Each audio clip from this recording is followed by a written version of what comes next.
Hello, investors. Welcome to the channel where I use technical analysis to find possible swing trades. Before I get started, I'd like to make it clear that I'm not a financial advisor.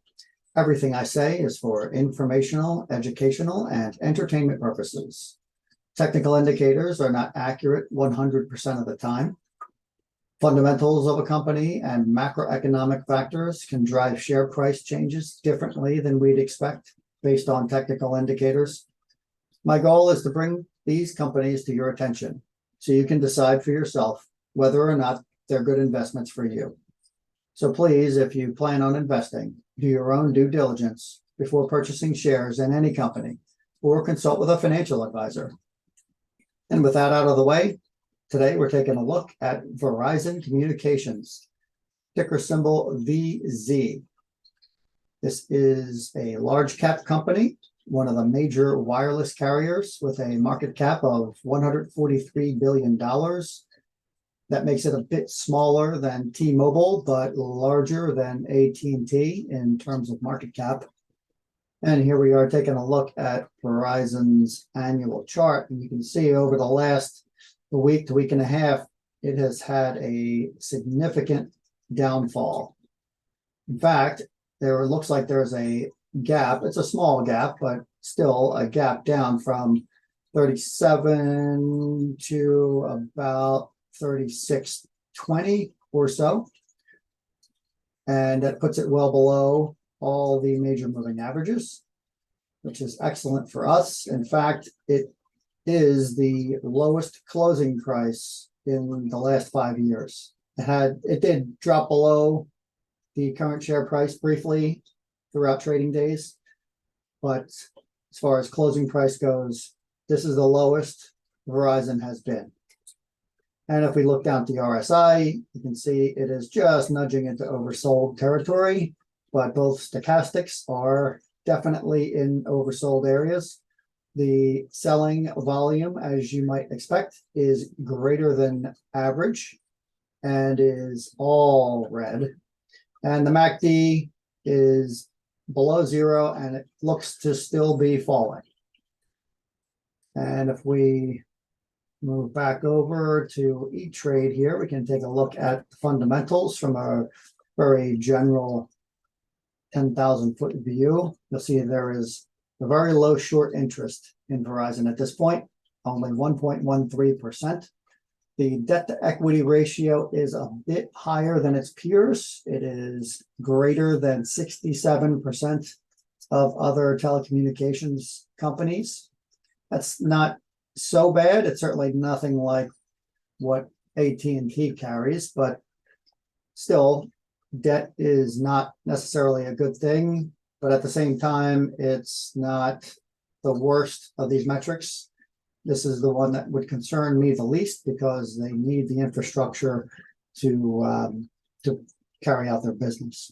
In any case, moving on to the valuation, you can see the PE ratio is lower than 84% of other companies in the industry.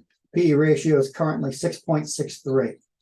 So that is definitely less than what you'd expect for such a major company. And the gross profit margin is greater than 61% of other companies in the industry. Gross margin of 57.2%. That is very good. The operating margin of 23.5% actually beats out 90% of other companies in the industry. That is outstanding. The return on equity, again, outstanding, beats out 88% of its competitors with a 24.44% return on equity. The growth rate is average for the industry, which is neither here nor there, is what it is. Certainly, I'd rather see it greater than average, but the fact that it is keeping pace is a decent sign. And the dividend now, with the drop in share price, Verizon's dividend is 7.53%. Which is absolutely amazing for a business as necessary to current lifestyle of most people in first world countries as Verizon is.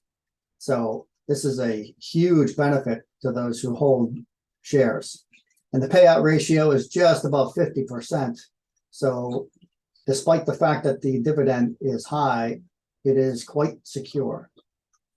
And it's also worth mentioning that many of the rating agencies are positive on Verizon. I checked up a bit on it, and just to put some of those facts out there, Schwab gives Verizon a B rating. Morningstar gives it 5 stars. Argus gives it a buy rating, and Market Edge just upgraded it to neutral from avoid on July 5th. And I'll point out that that was just here prior to the fall, the share price fall. You can see this right here where the cursor is. The share price was $37.40 or so. And after they upgraded it, the share price fell. So if it was worth an upgrade at $37.40, what is it worth now at $34? So I am curious if any of you have any opinions on Verizon. Please let me know those comments in the comment section below. And if you got something out of the video, I would appreciate it if you'd hit the like button and subscribe to help out the channel. And if you enjoy these brief overviews of companies that might be good swing trades, please leave a comment for the YouTube algorithm. It definitely helps spread things throughout YouTube. And even if you prefer to tell me what I got wrong and how you disagree, those comments help too. And leave them below as well. Or if you'd like me to take a look at a particular company using the indicators I present here, just mention it in the comments and I'll get to it as soon as I can. That's all for today. Thanks for watching, and good luck with all your investments.